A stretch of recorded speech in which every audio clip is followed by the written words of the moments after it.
Some fighters disappear when they get hurt. Dakota Ditcheva went the other way. She stayed visible, not with drama, not with a million vague posts that mean nothing, but by still moving like someone who knows her time is coming back around. And that matters, because at women's flyweight in PFL, the division doesn't really feel like it's moving forward without Dakota in the picture.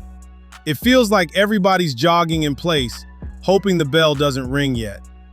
So today, we're talking about what's next for Dakota, the return path, the matchups that make sense, and how PFL should play this if they actually want to build a division around a star, instead of treating her like a guest appearance. I'm Reggie Cross. Let's go behind the lines. Now, quick recap, because people keep mixing timelines like a conspiracy board.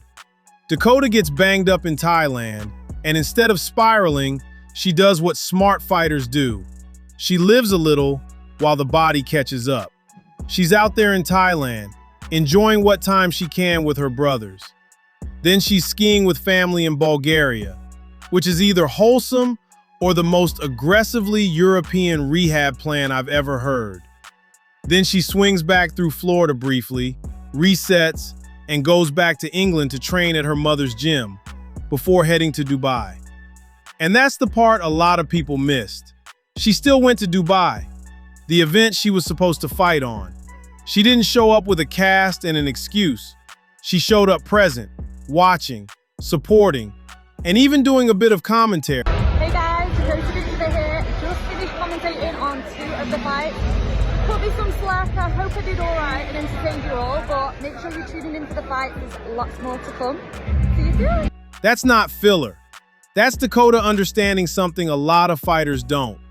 If you're building a brand, you don't vanish just because you're not punching someone this month. You stay connected to the audience, you stay connected to the promotion, and you keep your name in the conversation while they figure out what your next chapter looks like.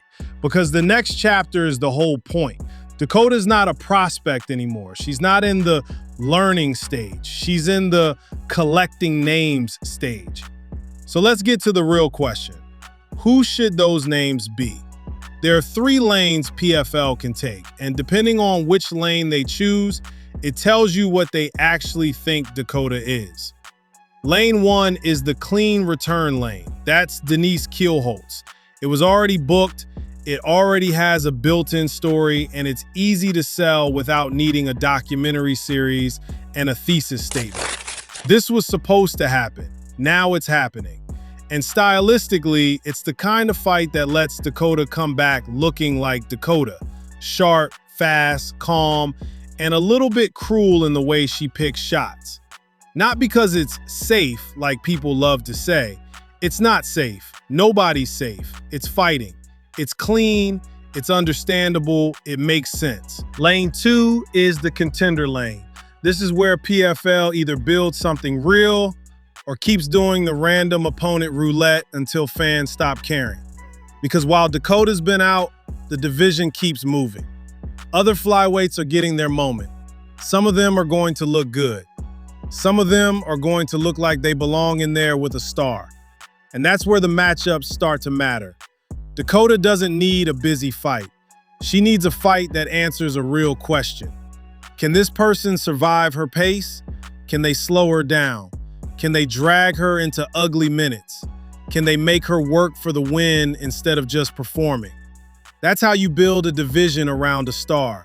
You give her opponents that feel like steps, not placeholders. Big shot and a right hand. Oh, big one. Now, lane 3 is where the promotion starts thinking like promoters. This is the big headline lane, because Cris Cyborg tossed Dakota's name out there. Meeting in the middle with Dakota. She's beating everybody her division, 135. We think about what we're gonna do, but... A call-out, a catchweight idea, the kind of thing that turns into 1,000 thumbnails overnight. And listen, that's not a normal call-out. That's not, hey, we should fight sometime. That's Cyborg doing what legends do when they're thinking about legacy and one more big moment. She's looking for a fight that feels like an event. And Dakota's name carries that kind of heat right now. But we're not going to pretend the problem isn't obvious. Size, weight, reality. If PFL is going to flirt with that matchup, it only makes sense if it's treated like what it is. A money fight, a spotlight fight, a moment. That means the terms have to be fair, the weight has to be realistic, and Dakota has to get a full camp built for that kind of physical gap. Because if you're going to do something that risky, it better come with something that meaningful on the other side. So here's how I'd map this if I'm PFL and I'm not trying to get cute. First, reschedule Kielholtz, clean return, no confusion. Second, give Dakota the best contender available after that. I could have had class. I could have been a contender. The one who looks like a real problem, not just a name you can print on a poster. My pick? Liz Carmouche. She makes the most logical sense, she deserves it, and she can pressure Dakota's ground game defense. Third, PFL chooses what era they are in. If you want Dakota to be the face of women's flyweight in PFL, you keep her lane focused and you build a proper run. But if you want a moment that makes people who don't even watch PFL stop scrolling, that's where you explore Cyborg. Not as a random challenge, but as an event you build around. And the reason all of this matters is because Dakota has already shown you the hard part. Like, most of her fights win by knockout. She's this Muay Thai specialist, but she's pretty. And Sounds awesome. Fucks these girls up. She wins. She's composed. She's marketable. She's violent in a way casual fans can understand immediately. Fast hands, clean striking, calm face, bad intentions. The easy part is seeing the star. The hard part is booking the star like you mean it.